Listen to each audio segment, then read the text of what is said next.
this morning. As you guys have known, my grandmother always supported candidates that not only mean but actually do good for the community. And so we're here again today to continue that legacy, supporting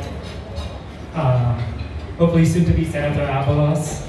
I haven't been in the Philippines for a long time now, but in my time here I've gotten to know him, what he stands for, and I know he will, if given the opportunity, will continue to do great things for our country.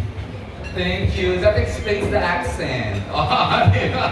He's a lawyer in the Bay Area for the longest time. Okay, at this point, sila ang nagtutuloy. As we all know, kung matagal na kasi industriya, alam nyo kung gaano kabuti ang puso ng the great Lily Monteverde. Openly and publicly, pinapakita niya, supporta niya sa mga deserving candidates at lahat nanalo. And ipuulitin natin ito kay Senator Benher these elections. But today, ang nagtuloy ng legacy ng Mother Lily, I'd like to welcome Ms. Rosel Monteverde. Ms. Rosel, please. You're on. Okay. Hello, everyone. Good afternoon sa inyo. At nagpapasalamat ako sa inyo at nandito kayo kasama namin. Sa tagal ng panahon, nakatira rin ako sa Amerika, 20 years. Bumalik ako sa Pilipinas kasi through the advice of mother to come back. My mother has been really a very good, sobra siyang loyal sa kanyang bansa. You know, she poured out her heart to really, you know, help the movie industry.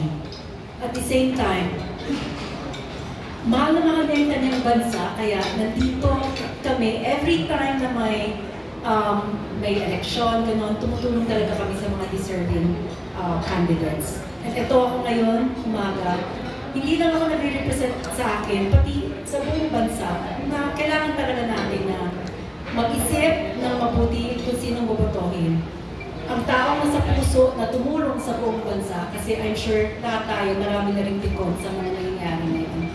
So, hinihikayat namin kayo na tulungan through your power as media na talagang i-endorse nyo ang taong kailangan natin mamuno sa Senado. At ito, si Benher Abalos. At matagal na po siyang naninilbi noon dati pa sa MMDA at sa DILG. At alam natin na kayang-kaya niyang gawin para sa buong bansa. No, para sa atin, para dito sa ngayon, talagang botohin natin si Benher Abalos for the Senate. Salamat. Yeah, thank you, Ms. Rosel. Damang-damang kay Ms. Rosel, parang EJ, tulungan natin. Kasi tinutuloy niya yung heart ng nanay. So at this point, she is representing another industry organization. This time, she is the chairwoman of Mawal Fund, I understand. Chairwoman, right? Or president. Please welcome a dear friend, Ms. Boots Anson Rodrigo.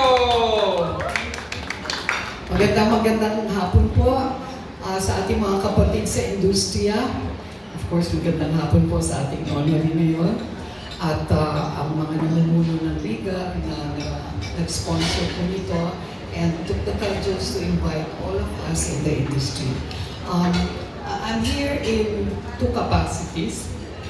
In a personal capacity po, and also, as Eric had mentioned, as chairperson of a private, non-stock, non-profit agency, film-related agency, that for more than 50 years has been a beneficiary of the Metro Manila Film Festival. Ano ho ang relasyon ng Mobile Fund sa ating senatorial?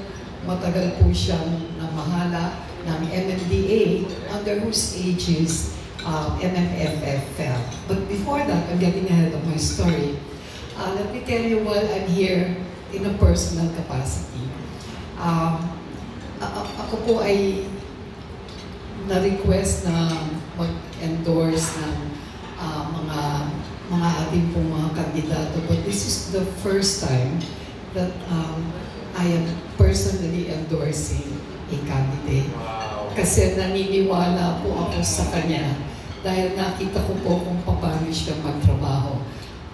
For the constituents at large through the DILG and in a specific capacity sa MMDA and in a microcosm sa MMFF po. At doon po pumapasok sa palagay ko po ang relevance niya sa ating industriya. Yun po na itatanong in late 2024, I think it was December or November, nung hindi pa po pinagbabawalan ang mga TV stations na magtanghal ng mga kwento, ang mga adhikain tungkol po sa mga kandidato, ay meron po kaming ginawang autobiography, biography rather, on TV na ang buod po ay ang kabataan at ang serbisyo ni Senator Abalos.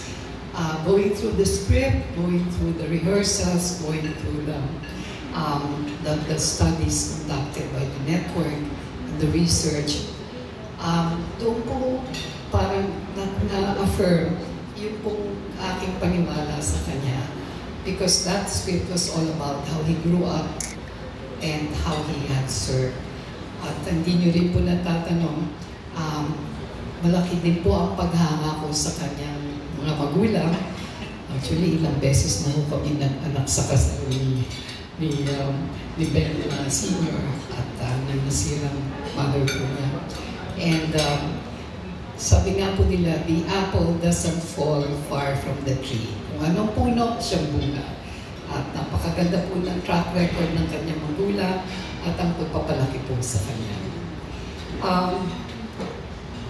When we did that the television biography, ay doon po namin nakita ang inside story ni Mr. Abalos, ni Senator Abalos. And I was just so taken, so impressed with how, di pa naman yung kampanya nun how pumapasyal po siya sa set, nagbabawal sa set, to make sure po na everything went well, and more admirably, to make sure na accurate po yung ginabas sa script. Walang sobra, walang kulang, walang exaggerations, and it was a matter of fact. So that's the personal side of my being here. And as the chairman of an industry that has benefited from the MMDA and MMFF through the years, gusto kong magpasalamat sa lahat po ng mga beneficiaries, members, about 4,000 of them, na natulungan po ng MMFF under the aegis of Senator Abalos. Thank you very much for all the help. It was very personal, yung pong tinulong niyang pagtulong sa amin. So maraming salamat po. And we wish you the very best. We wish the country the very best with you as one of our legislators. At I am sure na with prayers, with help and support, ay magkakaroon po ng additional titles sa kanya pangalan, in addition to all the titles, this time as Senator. Salamat po. Thank you, Tita Boots. Nakakatuwa, no? As we all know, Tita Boots, the ever charming Boots Anson Rowe, Boots Anson Rodrigo, openly supporting a senatorial candidate. Thank you, Tita Boots. Alright, so at this point, the man of the hour, without much ado, I'd like to introduce to you Senator Benner Abalos. Maraming salamat po at magandang hapon sa inyo lahat. Unang-una gusto kong pasalamat, of course, sa magkapatid, Monteverde, no? Sa Atty. Keith and Lucille. Thank you so much for, this is the most crucial time in the campaign right now. It's remaining 2 days. And of course, in the booths, while listening to you, ngayon ko lang na-realize that you haven't endorsed anyone in so many years. It's the first time, so I'm very thankful really for this, the three of you and the industry as a whole. Alam nyo, I started at number 35. Talagang nasa laylayan ako. Ako yung taong when I set a goal, I'll make sure I do all my best to attain that goal.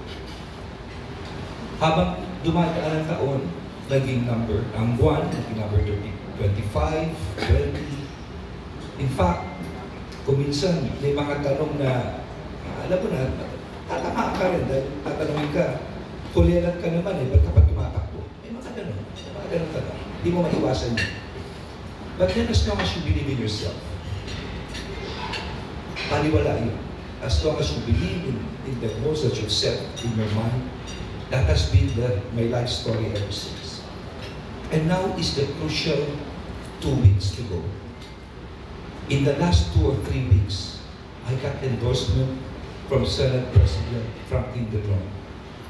I got endorsement from Vice President Lenny Robredo. I got endorsement from Vice Ganda. At marami pang iba. The Liga ng Barangay ng Pilipinas, lahat ng barangay. The League of Cities.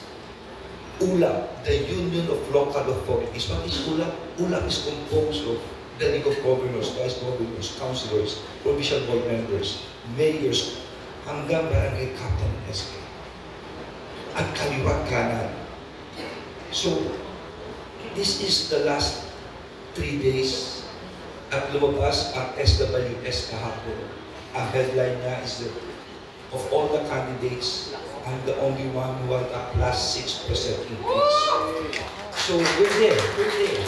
Kanina umaga, someone gave me this and sabi, Pulse Asia, sabi, you're within the striking distance. Ito na.